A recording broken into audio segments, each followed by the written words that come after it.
Hi, everyone. Thanks for connecting. Welcome to another webinar on unified thinking on COVID-19. The purpose is to integrate our thinking on COVID-19 as it continues to disrupt and end lives around the world. The impact of COVID-19 is, as you know, quite complex and multidimensional. And what we're going to be doing in this webinar is discussing key components of our conceptual framework, and also consider what the world may look like after COVID-19. As always, it's a pleasure to introduce Germano Ferreira. Germano, thanks so much for connecting. Thank you for organizing it, Joe. It's exciting to be part of it. You're welcome. Germano Ferreira graduated as a pharmacist from Coimbra University in Portugal, and he completed a PhD in pharmaco-epidemiology at University of Portsmouth in the United Kingdom. He's worked quite extensively on vaccines development, covering infectious disease epidemiology, vaccine safety studies, risk management activities, and also big data analytics for the 2009 H1N1 pandemic influenza, dengue fever, Zoster and Influenza vaccines, amongst quite a few others. Germano provides pharmaco-epidemiology consulting services and also currently contributes to the EU Advanced VAC for EU. Germano, thanks for joining us. The next is for the benefits of the listeners to give a quick snapshot of where we are today. So total confirmed cases, this is from Johns Hopkins University, total confirmed cases 2.1 million, total deaths 146,000, being led by Italy 22,000, followed by Spain, France, and in the United States, New York City is a leading contributor in the US. And we're still seeing an exponential growth that's taking place in confirmed cases. In terms of disaggregation of the number of deaths, this is data from the CDC that, so since the inception of recording it in this first week of February all the way through to the latest data that's available, an exponential increase, and some are saying that this decreased number towards the end is suggestive of a plateau that's taking place in deaths. It's still a little bit early to tell. This is against the background of deaths for all-cause mortality, pneumonia deaths that are taking place, and also deaths from pneumonia and COVID-19 that are combined in the general population in the US. This is probably the most accurate data that we have at the moment. And then the next slide is taking the same total deaths in the US and disaggregating it by age, starting from the youngest to the most elderly. And here we see quite a steeper gradient in the sense that total mortality is highest amongst those 85 years and older. And that also corresponds with the same gradient outside of a COVID-19 context, which is deaths from all causes. And that also increases steeply across the board. So that is interesting data to consider, and just to keep in context, we'll continuously update that as we go forward in these webinar series. And now in terms of the conceptual framework, so in preparing for the webinar series, we put together a bunch of dimensions, verticals, components in the total system, and how COVID-19 will impact it. And as you can see in the center, COVID-19 impacts both private health and also public healthcare systems. There are issues of social distancing, the epidemiology of COVID-19 and what we understand and what we don't know, demographic impact, the capacity of healthcare systems, and the social contract that underpins the relationship between those that are experiencing COVID-19 and the users of public healthcare systems going forward. But then as we started thinking about disaggregating the total system impact, that clearly there's an economic impact in terms of businesses, there is household and individual impact, both at the local, national, and also global level. But there's also the impact and policies that are being implemented by local, national, and also global governments to contain and then also to try to financially manage and economically manage the impact that government policies and that COVID-19 is having. There are multilaterals that are involved that we'll discuss at a later stage as well. But importantly, there are certain dimensions that can be evaluated. And I'm sure as a listener, you've already been plugged into social media and other forms of obtaining information. But inevitably, there's always a political, ethical, social, cultural, legal and regulatory, environmental, economics, education, and demographics dimension to conversations on COVID-19, but then embedded within each of these dimensions are verticals. So the technological impact, risk management, media influence, innovation and entrepreneurship, time, and how we consider that, and research, science and research. And as we think about each of these dimensions and verticals, the impact between these different variables can be reinforcing and correlated, or diminishing and uncorrelated. And we'll unpack that in a little greater detail. Germano, well, what I wanted to ask you is that as we listen to what is happening around COVID-19, there's kind of these competing theories around where the novel coronavirus started. Some are saying that it was either wet markets in Wuhan. Other folks are saying that no, it is the Wuhan Technology Virological Institute just a couple of blocks away where that was kind of leaked. There's also a competing theory coming from the Chinese in Beijing that no, the US military introduced it through their military bases in China, and this is how it all started. But underpinning all of this is understanding this animal to human transmission. But why is it so important to understand where it all started? Joe, the whole logic of focusing on where it started and how it jumped the species, as we say, is a very interesting concept in terms of prevention for pandemics. The work on coronavirus risks backs to the 90s, where some of the universities in China did a remarkable work mapping out the coronavirus in several species, particularly in the bat. There are in several caves, and some of these species are extremely localized with potential virus that had the capacity to jump species. Yeah. So the importance, I think, of looking into where it started is really from a perspective of understanding the mechanism of jumping species and affecting the humans, to understand also how to prevent future epidemics or the risk of additional virus from the same mechanism getting to the humankind. Once we do have a pandemic ongoing, as we have, that becomes a secondary priority, I would say, when we have a number of patients to treat and a number of deaths to avoid. But that's the perspective that I find that is extremely important to keep the systems monitoring new human virus. And they have been in place. They were part of the preparedness. Yeah. And when we look at the countries that did so far quite well in terms of the early measures, preparedness was definitely a key role, for example, in Taiwan and in South Korea, to respond rapidly and with mechanisms that actually worked quite well in terms of preventing further spread and further transmission.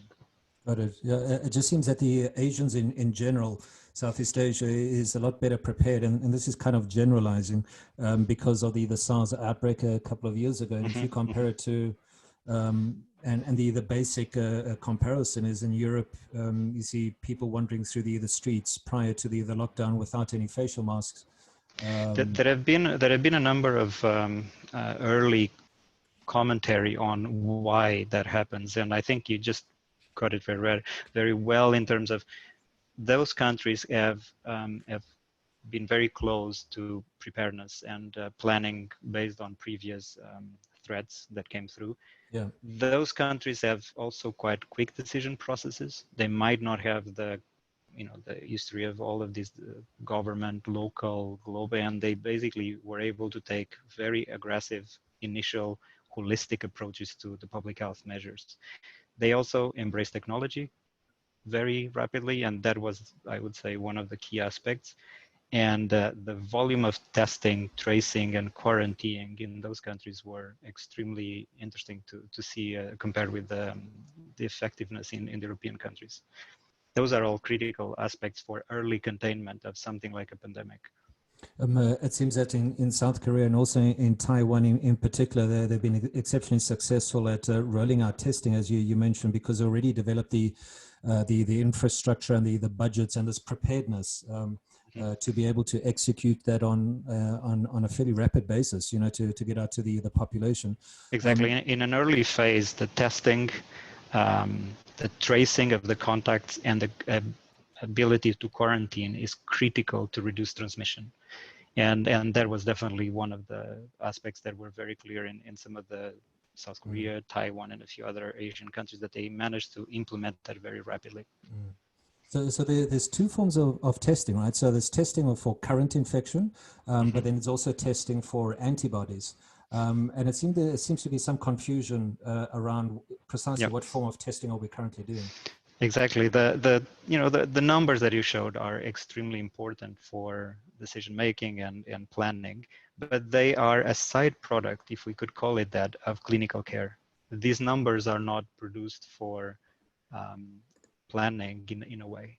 They show mostly what are active infections. And so there are, as you mentioned, there are two types of testing in infectious diseases in very simplistic terms. The active virus, where we test if a person is currently infected with the virus, and there is the testing which is post-infection, which is called serological, which is had that person had contact with the virus. And so what is showing from particularly a small region in Germany that is the initial hotspot of infection called Heisenberg, they actually came out with an early serological study where approximately 14% of the population have had contact with the virus and are asymptomatic. So compared with 6% or so that develop clinical symptoms. And that's, let's say, out of these numbers are good news, because that we could say the infection is more widely spread than we might see from these numbers, with a great proportion of patients being infected and not showing symptoms. There are additional data coming from Italy, the UK, so we hope that this asymptomatic infection remains high, because that means that patients have been infected without clinical consequences and potentially have built immunity for further infections. And that's a separate question that we can address later.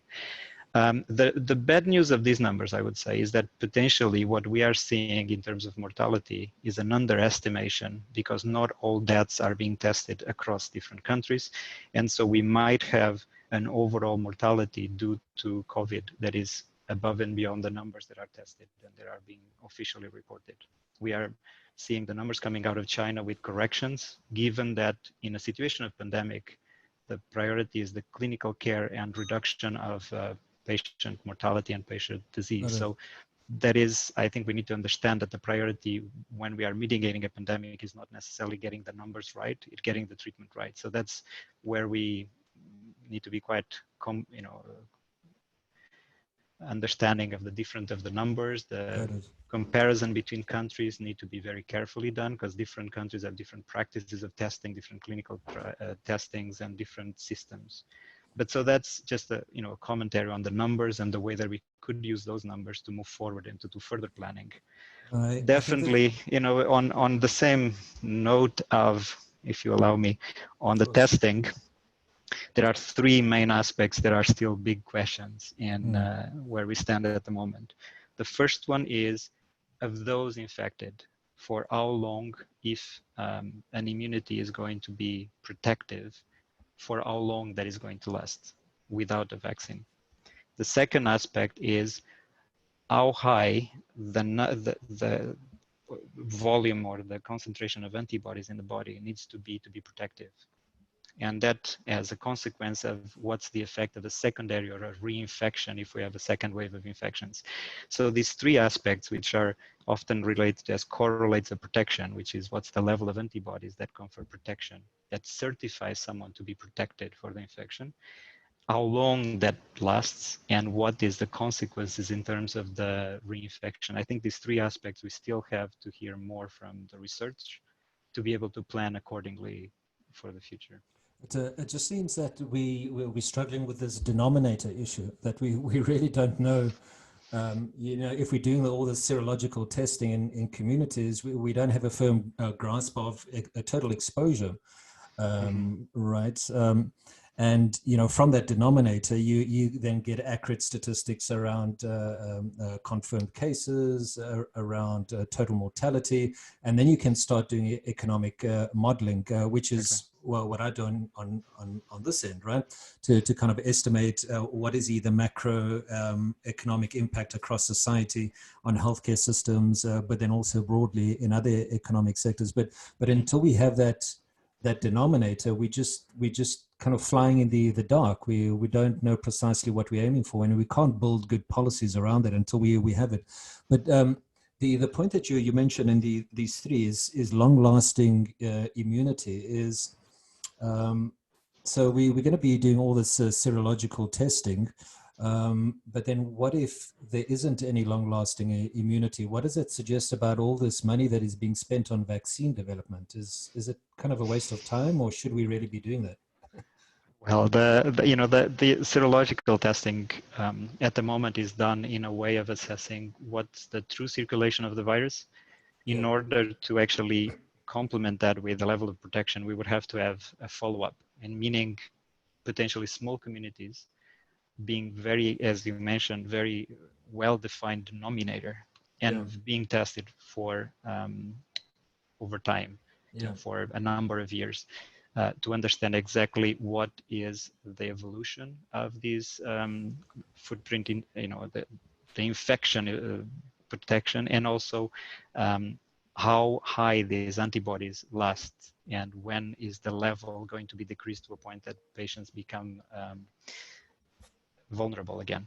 So that's one critical aspect, developing vaccines or developing a strategy for long-term management of the situation. The one thing here about vaccines is it's not, there are many approaches, and that's a very good positive thing that we have several mechanisms of development of vaccines, both on proteins, RNA, viral carriers. And so researchers deliver as a huge toolbox to develop an effective vaccine. Is still to be seen if it will be effective. But we do have, and I would like to raise that as part of our holistic thinking, we do have very successfully controlled infections among our societies without vaccines, or without effective vaccines, putting it a little bit more. One of the examples is tuberculosis, for example. There has been treatment, there has been some level of vaccination, there has been some quarantining of cases, and so on. On the other hand, we have failed to control some of these infections with effective vaccines, such as the flu, the common flu, the seasonal flu that we still struggle with the mortality with it. And we do have a number of vaccines available. So I think the thinking moving forward needs to be complementary, vaccination, but also other potential mechanisms that we need to put in place from a public health perspective to mitigate and to go forward with living with the risk of coronavirus being among us for a number of years. So one of the variables, verticals in this whole kind of multidimensional thinking conceptual framework that we're presenting here, again around vaccine development, a lot of folks are extremely hopeful and kind of saying we will have this vaccine within 12 months, or we'll have it within 18 months. But it seems from what you're saying that each of these elements of long-lasting immunity, level of antibodies, and another issue is virus mutations and different variants. How much more does it complicate this time frame that we're working with? The planning time frame is extremely critical, not only for vaccine development, but also for taking measures such as allowing international travel to be in place, and others that might or might not depend on an effective vaccine. The fastest ever developed vaccine was the Ebola vaccine, which was with a frame of a year or so, or less than a year. Most of vaccines take decades to come from a concept, a target, and then an effective demonstrated vaccine. We have, the coronavirus is not a particularly successful family of virus where there is a wealth of knowledge in terms of vaccines. There is definitely a lot of candidates, and the one aspect that is still to be proven is that the immunity would last longer than 18 months, which is a number that has been communicated based on modeling from antibody levels of recovered patients. And so that's the one aspect that we need to think in terms of vaccination, is the time frame to develop a vaccine, to test a vaccine for a vaccine to be socially accepted as well, because that's an important aspect of vaccination, is we understood that from the H1N1 2009 pandemic that not all countries accepted mass vaccination on one hand, and individuals would also react differently to compulsory vaccination practices. And so this is one aspect that once we have a vaccine, access to the vaccine, implementation of vaccination programs would be a great challenge. The other aspect in terms of the vaccination is it going to be a one mass vaccination process, or is going to be a public health program that will have to be seasonal, like we have with influenza, seasonal vaccination. And the impact on the health systems, on the delivery systems would have to be included in the economical models as well. Cold chain, supply chain, production capacity, and the distribution of something as a world vaccine in need universally, which is always a great challenge. So this is on vaccine development, and it's useful to kind of continue activities in that direction, but it's not an immediate solution. One immediate solution that governments and other public health officials have instituted is social distancing. And that seems to be having an impact. Now, for folks living in the suburbs and rural areas, social distancing is a little easier because it's kind of part of our lives. We don't, there's almost minimal contact between neighbors, unfortunately. There's also a sociological component where those interactions are not as frequent. So there's this kind of urban-rural divide. But social distancing and the sustainability of that, if we're saying that vaccine development is going to take a long time, mass vaccination, there may be some pushback on certain communities. What other policy tools do we have other than vaccines, social distancing, to be able to contain the spread of COVID-19? Well, the European Commission came out with some interesting criteria to facilitate the discussion around opening up after the lockdown. But I think that there's two critical aspects of this planning. One is healthcare capacity, and that healthcare capacity is related to, if we do open up on a calculated risk approach, what is the capacity for testing in terms of the quality of testing, accuracy of testing for active infection? What's the capacity to treat patients that will develop clinical disease?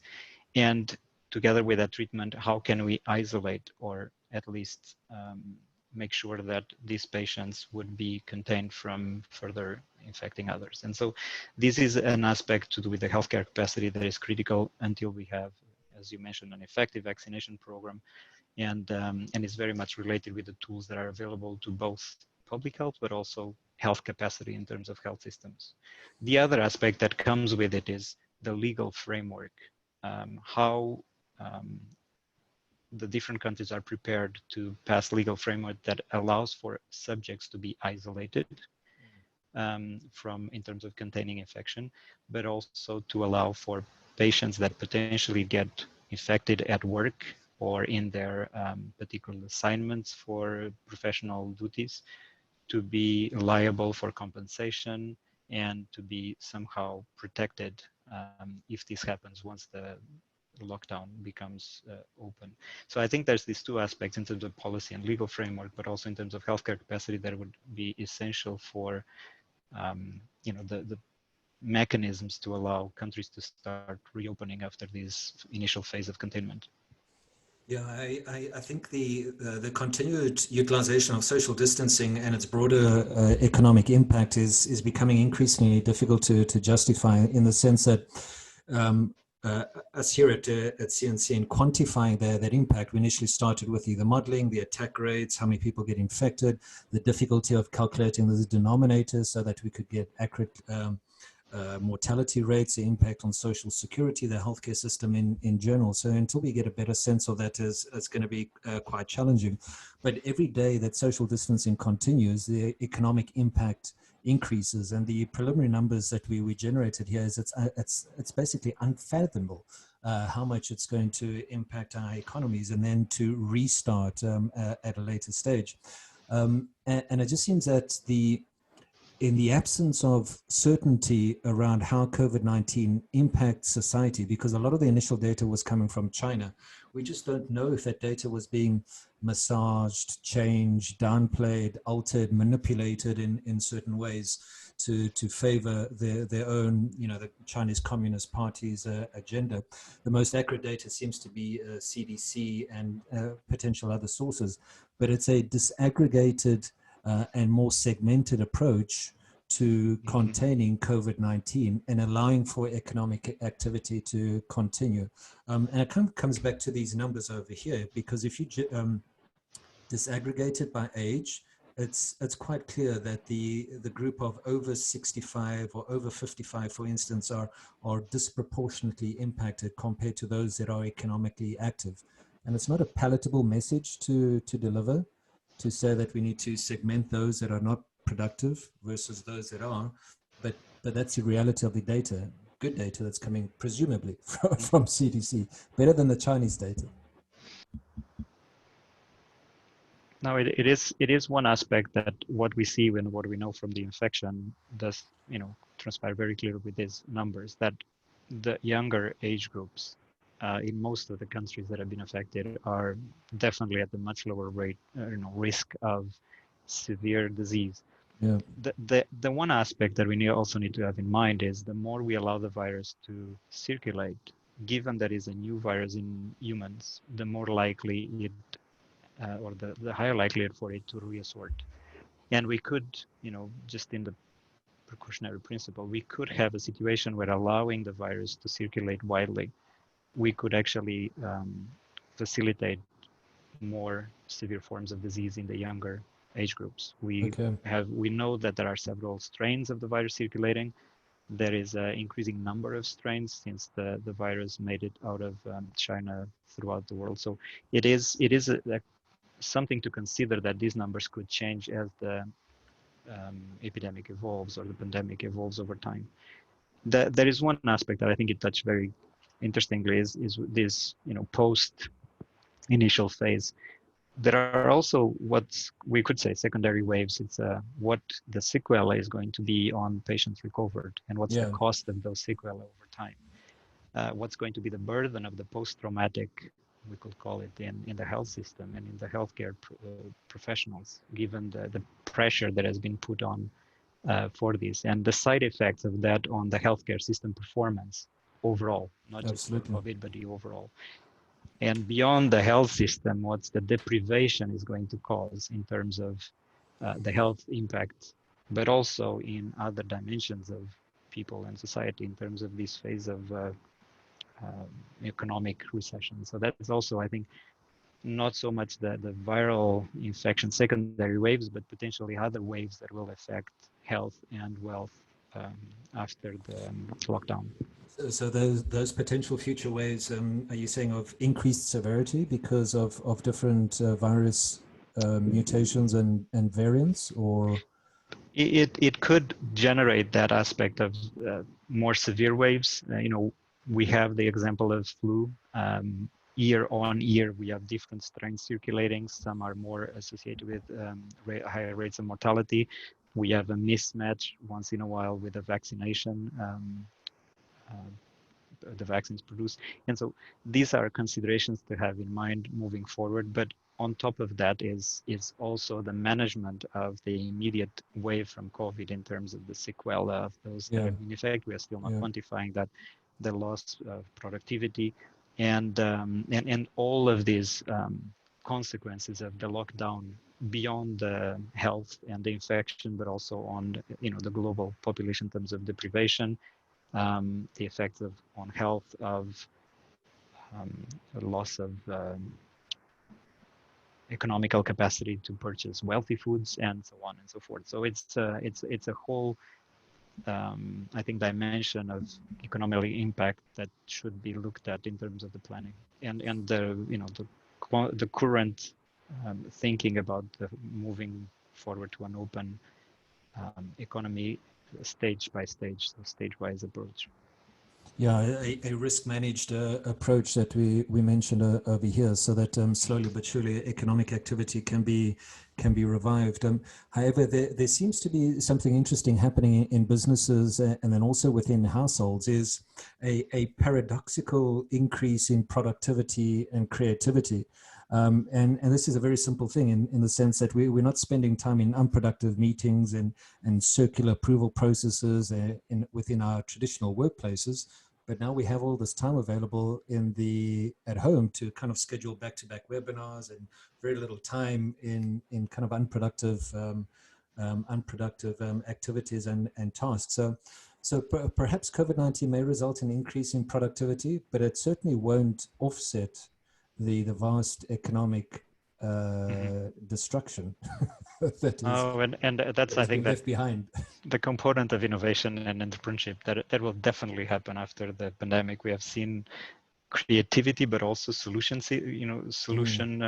seeking behavior on new ways of doing things and trimming resource capacity to being efficient, taking a lot of red tape out of approvals. That is something that even in the vaccine development process, honestly, I would think that will have an impact to demonstrate that it's possible to do clinical development faster than the typical way to do it. One concrete example, but all the way to people and individuals at home developing solutions for individual protective equipment, masks and face shields and so on. So I think there is definitely an opportunity there for people to put their best thinking and also the whole adaptation of business. We have seen in some countries the beer and whiskey distilleries producing gels for the hospitals. There's a whole number of business that quickly responded, and that's going to be critical for the phase to come. Is the capacity to adapt and to innovate. Absolutely, to do things in a different way, and it's kind of like Tesla re-equipping their production lines to produce more mechanical ventilators.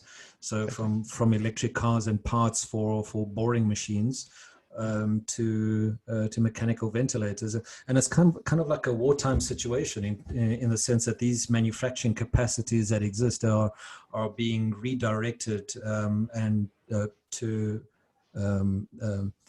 kind of address the demand gap that is required for, like you said, facial masks, mechanical ventilators, personal protective equipment, and others. So perhaps there's a form of innovation and entrepreneurship that will come out of that, but that's going to be short-lived. Hopefully, it will sustain itself.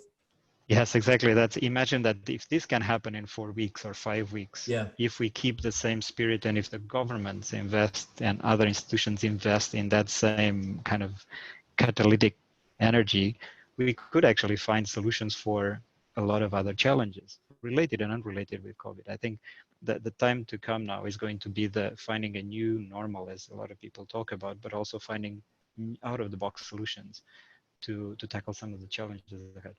Absolutely, got it.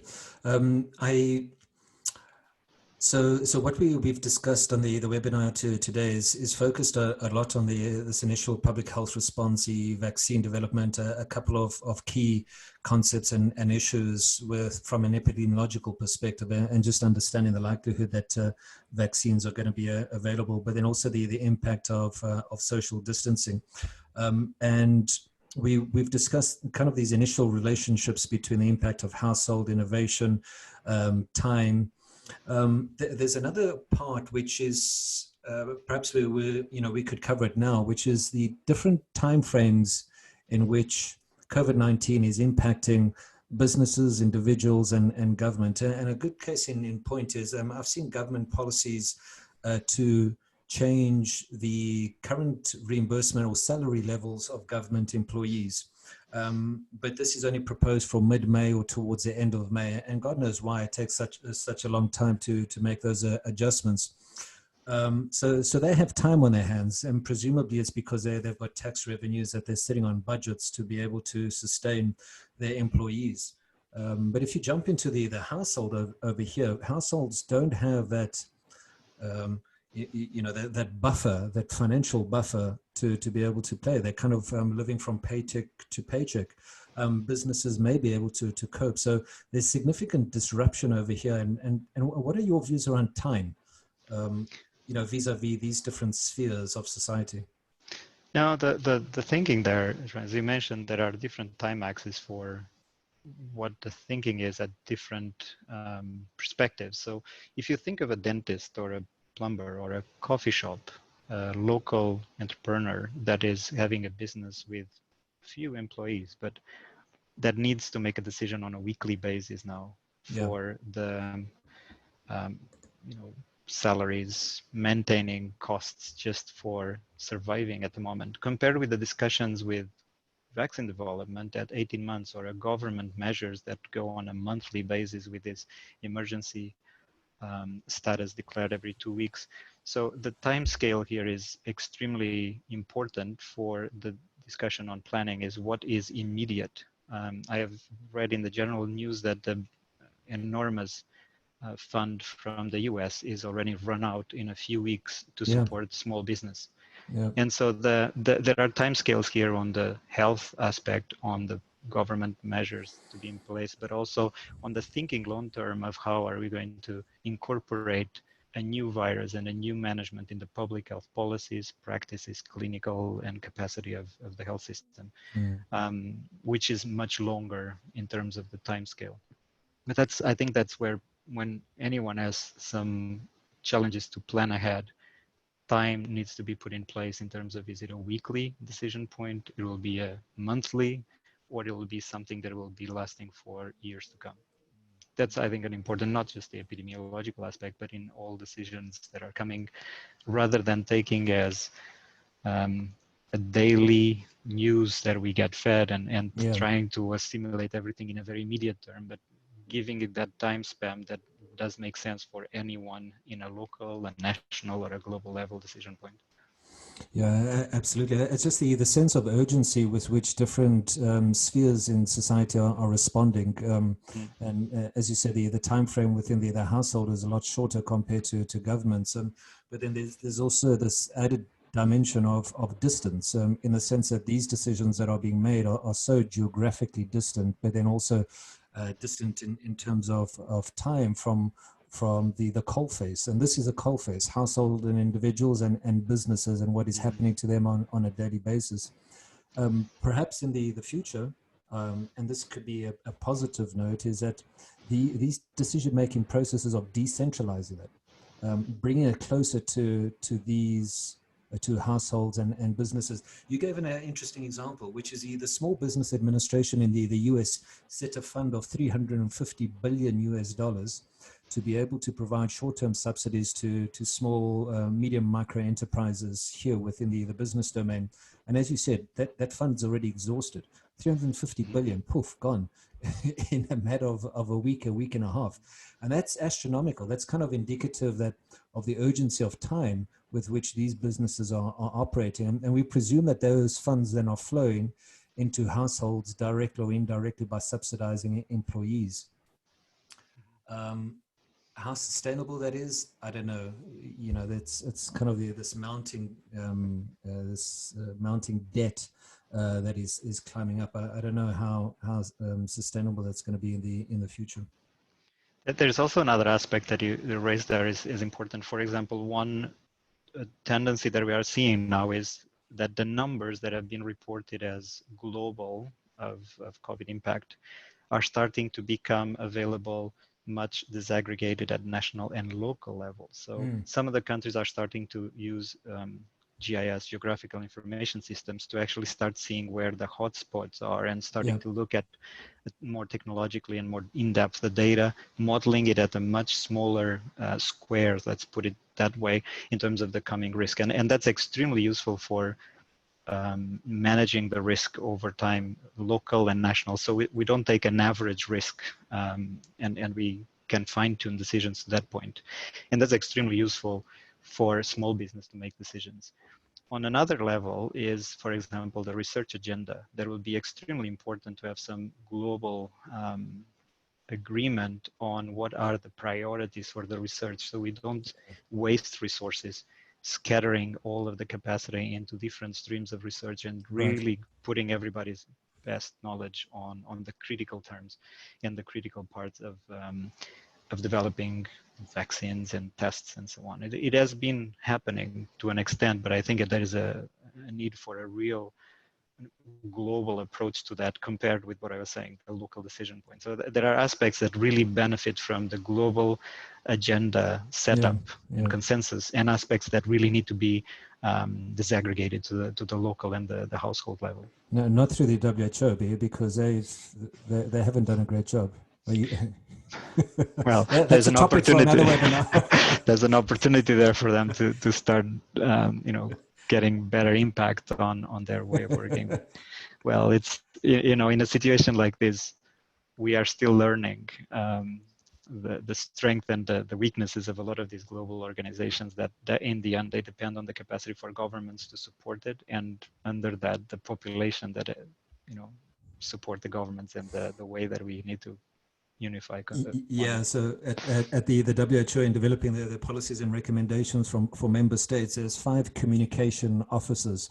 The last time I checked, and they're responsible for synthesizing all these situational analysis reports, distributing it, putting it on social media, answering press on questions, getting the information out to the member states, and also different channels that we use in the media. But it seems that 5 individuals is kind of undercapacitated to be able to deliver accurate information. I don't know if that should be centralized through the WHO, maybe decentralized in more bilateral type of arrangements. You can still achieve the objective of multilateralism by not having a central organization.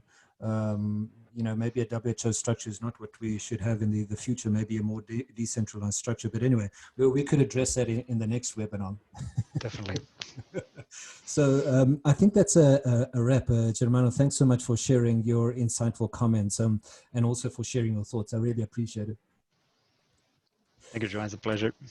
So thanks so much, everyone, for connecting today. I appreciate you listening to this. If you'd like to be notified of future webinars, please feel free to drop us a line or an email. We'd be happy to connect with you. But stay tuned for future webinars as well. Thanks again, Germano.